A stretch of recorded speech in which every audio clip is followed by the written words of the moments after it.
Hello everyone, बहुत बहुत स्वागत है हमारे यूट्यूब चैनल एसएल स्टडी पर।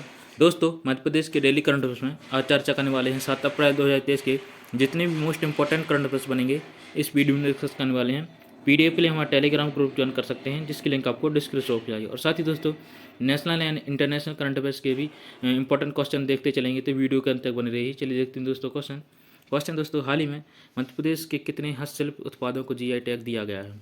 तो दोस्तों, मध्य प्रदेश के हाल ही में 5 हाथ शिल्प उत्पादों को जीआई टैग दिया गया। आपको याद रखना, ऑप्शन नंबर ए करेक्ट है। डिटेल में चर्चा करें दोस्तों, तो प्रदेश के हस्तशिल्प उत्पादन नया इतिहास बनाया है। केंद्रीय वाणिज्य मंत्रालय के industry promotion and internal trade द्वारा मध्य प्रदेश के 6 उत्पादों को डिंडोरी की गौंड पेंटिंग, ग्वालियर का कारपेट, उज्जैन की बाटिक प्रिंट, जबलपुर की भेड़ाघाट स्टोन क्राफ्ट और बालाघाट की वारासियोनी की साड़ी और रीवा के सुंदरजा आम, जो कि मैं आपको बता चुका हूं दोस्तों। तो कुल मिला के 6 हो गए पहले, और वर्तमान में भी 5 को जीआई टैग दिया गया है। तो यह पहला अवसर है दोस्तों जब एक साथ प्रदेश के इतने उत्पादों को जीआई टैग प्रदान किया गया है। साथ ही प्रदेश में जीआई टैग प्राप्त उत्पादों की संख्या 19 हो गई है। तो दोस्तों, आपको याद रखना है। बात करें दोस्तों इंपॉर्टेंट फैक्ट की तरफ, तो दोस्तों मध्य प्रदेश के जो कि और भौगोलिक संकेतक हैं यानी जीआई टैग, उनको याद रखना है। इंदौर के चमड़े के खिलौनों को जीआई टैग दिया गया था। रतलामी सेव, बाघ धार का बाघ प्रिंट, उज्जैन के भरमगढ़ का प्रिंट और झाबुआ का कड़कनाथ मुर्गा, महेश्वर खरगोन चंदेरी अशोकनगर की साड़ियाँ और दतिया टीकमगढ़ के धातु शिल्प और मुरैना की गचक को दोस्तों हाल ही में अभी जीआई टैग प्रदान किए गए हैं। तो दोस्तों, आपको याद रखना है। दोस्तों, अब बात करते हैं मोस्ट इम्पॉर्टेंट पार्ट की तरफ, जो कि करंट अफेयर्स के कोई क्वेश्चन होंगे, जो कि दोस्तों डिटेल में इनकी चर्चा कर चलेंगे। तो 7 अप्रैल के डेली करंट अफेयर्स के महत्वपूर्ण क्वेश्चन, जो कि सभी प्रतियोगिता परीक्षाओं के लिए वेरी मोस्ट इंपॉर्टेंट होंगे, तो आपको वीडियो के अंत तक बने रहने। चलिए देखते हैं दोस्तों क्वेश्चन दोस्तों, हाल ही में ईट राइट मेले का आयोजन कहाँ पर किया गया है? तो दोस्तों, जम्मू में दोस्तों ईट राइट मेले का आयोजन किया गया है। आपको याद रखना, ऑप्शन नंबर ए करेक्ट है। डिटेल में चर्चा करें दोस्तों, तो फसाई के सहयोग से जम्मू का बाग खाद्य एवं औषधि प्रशासन 7 और 8 अप्रैल को जम्मू में ईट राइट मिलेट्स मेला आयोजित करेगा। ई सेल आईआईटी मद्रास और 7 और 9 को अप्रैल 2023 में नवाचार उद्यमिता को बढ़ावा देने के लिए अपने वार्षिक उद्यमिता शिखर सम्मेलन के 8वें संस्करण की मेजबानी करेगा। तो दोस्तों, ये भी आपको याद रखना। बात करें दोस्तों फसाई के बारे में, जो इसका फुल फॉर्म होता है दोस्तों food safety and standards authority of India.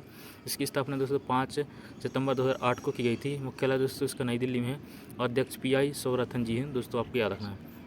बात करें दोस्तों जम्मू कश्मीर के बारे में, तो दोस्तों इसके वर्तमान में उपराज्यपाल मनोज सिन्हा जी हैं। आपको याद रखना है। देखते हैं दोस्तों मैप में, दोस्तों यह आ गया ग्लोबल मैप में। तो अपन चर्चा करते हैं जम्मू कश्मीर की। तो आपको दिख रहा होगा ऊपर वाला भाग है ना, तो उत्तरी भाग में जम्मू कश्मीर है, जिसकी दोस्तों उपराज्यपाल मनोज सिन्हा जी है। आपको याद रखना है। चलिए बढ़ते हैं क्वेश्चन दोस्तों, इस बार RBI ने रेपो दर को अपरिवर्तित रखा। वर्तमान रेपो दर कितनी है? तो दोस्तों, वर्तमान में रेपो दर 6.5 है। आपको याद रखना, ऑप्शन नंबर बी करेक्ट है। डिटेल में चर्चा करें दोस्तों, तो RBI गवर्नर शक्तिकांत दास जी की प्रेस कॉन्फ्रेंस शुरू हो गई।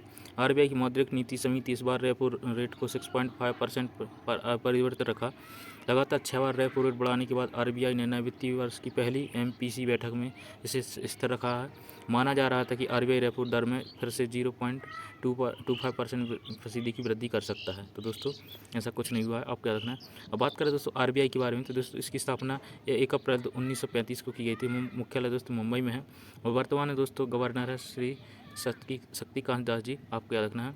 और पहले गवर्नर थे दोस्तों सर ओसबोर्न स्मिथ जी। तो दोस्तों, आपको याद रखना है।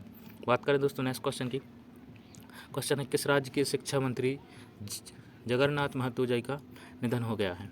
तो दोस्तों, ये झारखंड के शिक्षा मंत्री थे, जिनका हाल ही में निधन हुआ। आपको याद रखना, ऑप्शन नंबर सी करेक्ट है। डिटेल में चर्चा करें दोस्तों, तो झारखंड के स्कूल शिक्षा और मद्य निषेध उत्पाद मंत्री जगन्नाथ महतो जी का चेन्नई MGM अस्पताल में इलाज के दौरान निधन हो गया। इनका दोस्तों बोकारो में राजकीय सम्मान के साथ अंतिम संस्कार किया जाएगा। तो दोस्तों, आपको याद है। अब बात आई दोस्तों झारखंड की, तो मैप में देखते हैं झारखंड के बारे में। तो दोस्तों, ये इंडिया का मैप, तो आप झारखंड की लोकेशन देख सकते हैं। वेस्ट बंगाल के साइड में छत्तीसगढ़ की से भी इसकी सीमा साझा होती है और उत्तर प्रदेश से भी इसकी सीमा साझा होती है। आपको याद रखना है। तो बढ़ते हैं दोस्तों नेक्स्ट क्वेश्चन की तरफ। और इसके बात करें दोस्तों मुख्यमंत्री के बारे में, तो हेमंत सोरेन जी यहाँ के मुख्यमंत्री हैं। और इसके राज्यपाल के बारे में बात करें दोस्तों, तो दोस्तों राज्यपाल के श्री CP राधाकृष्णन जी। और दोस्तों आपको पता है राजधानी रांची है और स्थापना दोस्तों 2005 में की गई थी। आपको याद है 15 नवंबर 2005 को। तो दोस्तों आपको याद रखना इंपॉर्टेंट फैक्ट। बात करें दोस्तों नेक्स्ट क्वेश्चन की। क्वेश्चन हाल ही में पहली सरकारी महिला सहकारी निधि किस राज्य द्वारा शुरू की गई है? तो दोस्तों राजस्थान सरकार द्वारा पहली सरकारी महिला सरकारी सहकारी निधि राजस्थान द्वारा चालू की गई है। आपको याद रखना ऑप्शन नंबर ए करेक्ट है। बात करें दोस्तों राजस्थान के बारे में, तो दोस्तों आपको मैप में दिख रहा होगा राजस्थान MP से भी इसकी सीमा लगती हैं, यहाँ नीचे गुजरात की और दोस्तों यहाँ पर दिल्ली से। तो दोस्तों आपको याद रखना, और यहाँ पर उत्तर प्रदेश से। तो दोस्तों राजधानी की बात करें राजस्थान की तो जयपुर है। और दोस्तों मुख्यमंत्री श्री अशोक गहलोत जी हैं और राज्यपाल कलराज मिश्र जी। और दोस्तों इसकी स्थापना 30 मार्च 1949 को की गई थी। विधानसभा की सीटों की बात करें 200 हैं और लोकसभा सीटें दोस्तों 25 और राज्यसभा सीटें 10 हैं। तो दोस्तों इतने इंपॉर्टेंट फैक्ट राजस्थान के बारे में याद रखने हैं। बढ़ते दोस्तों नेक्स्ट क्वेश्चन था। क्वेश्चन है संयुक्त राष्ट्र के सर्वोच्च सांख्यिकी आयोग का सदस्य किस देश को चुना गया है? तो दोस्तों अपने भारत को दोस्तों संयुक्त राष्ट्र के सर्वोच्च सांख्यिकी आयोग का सदस्य चुना गया है। आपको याद होगा ऑप्शन नंबर 1 करेक्ट है। डिटेल में चर्चा करें दोस्तों, अंतर्राष्ट्रीय स्तर पर भारत की बड़ी सफलता मिली है। भारत के कड़े मुकाबले में 4 साल की अवधि के लिए संयुक्त राष्ट्र सांख्यिकी आयोग के लिए चुना गया है। भारत ने चीन समेत अन्य देशों को पीछे छोड़ते हुए सफलता हासिल की। भारत की जीत बड़ी है और उसे 53 में से 46 वोट मिले हैं। एशिया प्रशांत क्षेत्र में दूसरे सदस्य के रूप में दक्षिण कोरिया को चुना गया। भारत का चुनाव गुप्त मतदान से हुआ था, जबकि Argentina, Sierra Leone, Slovenia, Ukraine, United Republic of Tanzania और अमेरिका निर्विरोध चुने गए हैं।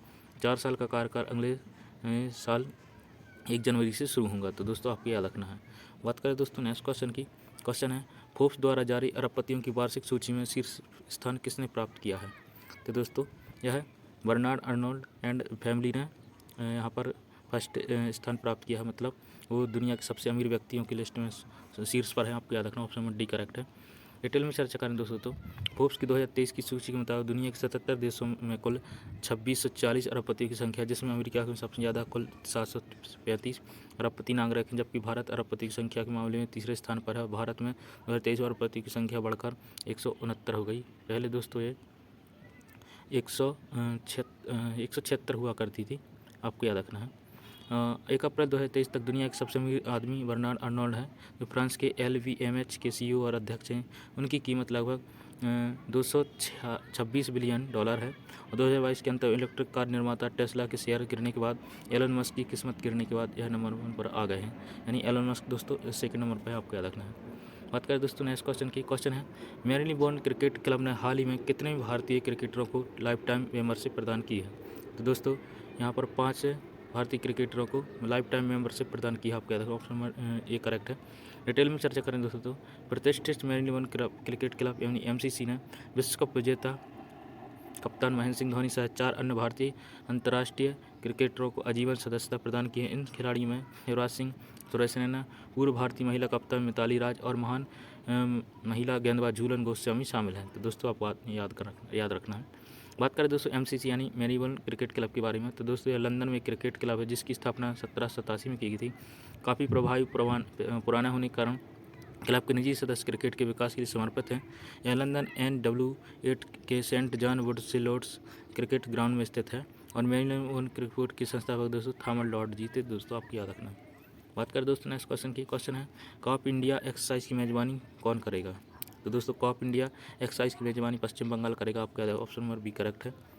बात करें दोस्तों पश्चिम बंगाल की, दोस्तों यहाँ पर पश्चिम बंगाल भारत के पूर्वी राज्य में स्थित है। आपको याद रखना है। इसके पड़ोस में दोस्तों नेपाल भी है, सिक्किम, भूटान, असम, बांग्लादेश और उड़ीसा, झारखंड और बिहार। इसकी राजधानी दोस्तों आपको याद है कोलकाता है। और दोस्तों मुख्यमंत्री यहाँ पर ममता बनर्जी हैं और राज्यपाल डॉक्टर CV आनंद बोस जी। विधानसभा की यहाँ पर दोस्तों 95 सीटें हैं, लोकसभा की 42 सीटें और राज्यसभा की यहाँ पर 16 सीटें हैं। आपको याद रखना है। बात करें दोस्तों अब मैप में देखते हैं, तो आई होप दोस्तों आपको मैप में दिख रहा है वेस्ट बंगाल यहाँ पर आपको दिख रहा होगा, जहाँ पर दोस्तों यहाँ पर झारखंड से भी सीमा लगती है, यहाँ पर उड़ीसा से, यहाँ पर बांग्लादेश से, यहाँ पर आपको दिख रहा होगा। तो आपको इतनी बातें याद रखनी है इंपॉर्टेंट दोस्तों। आगे बढ़ते हैं दोस्तों नेक्स्ट क्वेश्चन की तरफ। क्वेश्चन दोस्तों भारतीय राष्ट्रीय राइफल संघ का अध्यक्ष किसे बनाया गया है? तो दोस्तों ऑप्शन नंबर A करेक्ट है। कलिकेश नारायण सिंहदेव जी को दोस्तों भारतीय राष्ट्रीय राइफल संघ का अध्यक्ष बनाया गया है। आपको याद रखना ऑप्शन नंबर A करेक्ट है। आपको इमेज में देख रहे होंगे सर। तो बढ़ते हैं दोस्तों डिटेल की तरफ। तो दोस्तों भारतीय राष्ट्रीय राइफल संघ के शासकीय निकाय के अध्यक्ष रणेंद्र सिंह के लंबी छुट्टी जाने के बाद वरिष्ठ उपाध्यक्ष कलिकेश नारायण सिंहदेव को संघ की कमान सौंपी है।